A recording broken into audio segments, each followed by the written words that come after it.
A common and a familiar practice which takes place throughout the length and breadth of this country and beyond is to do Abhishekam of the Shivalingam.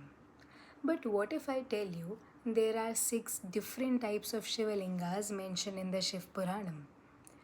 So it also has a very beautiful chronology to it if we see. The first is the Pranavalingam. Pranava is said to be the primordial sound.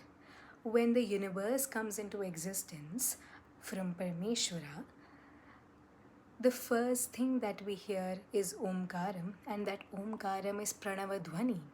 Therefore, the first lingam is Dhwani Lingam. And sounds are of different kinds, right? One is the primordial sound. Pranava is the primordial sound. Other is Nada. He is Nataraja and he dances on the beats of Damaru. And he loves that the most. That is one of the most dearest sounds to him.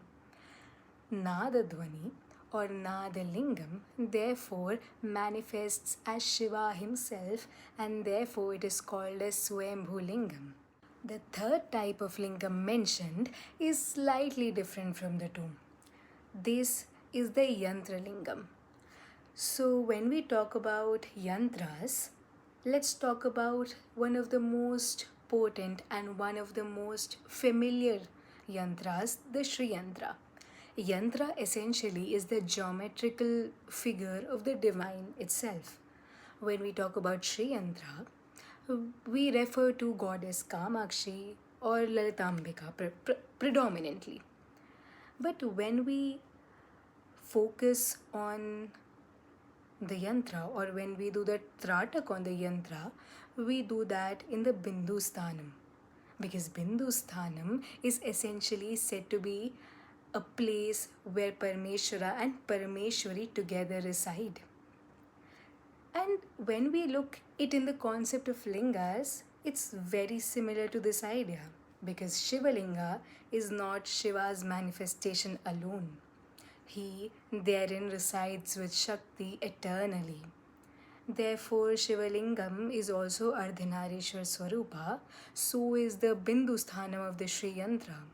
Therefore, the Yantra Lingam is also called as the Bindu Lingam. Let's talk about the remaining 3 lingas. For this, we would have to refer to our first lingam, the Pranava Lingam or the Dhwani Lingam. Pranava Lingam is Omkaram.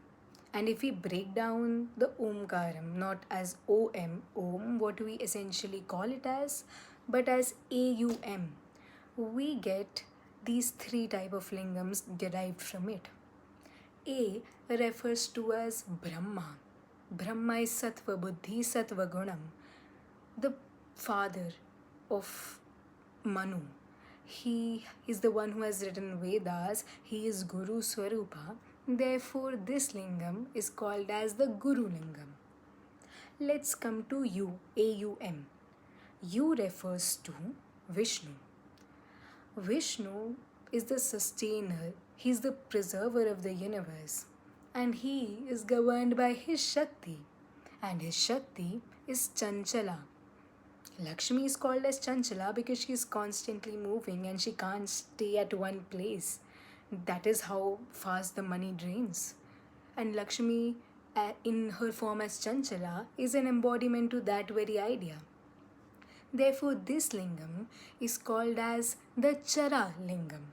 Chara essentially means movable. So, it is a lingam that is movable in nature.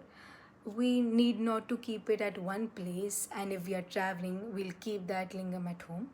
And we are out of town for 3-4 days and we are not worshipping anything, we can take that lingam with ourselves and worship it throughout the journey.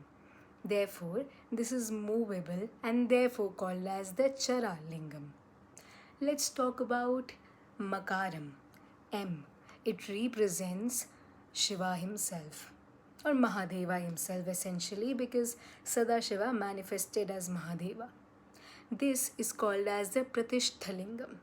This is that one lingam which you keep at one place. This is the static lingam because Shiva is the dissolver. Shiva is representation of time itself, And time is something that humbles us down. Time makes us calmer, steady, and that is what this lingam represents.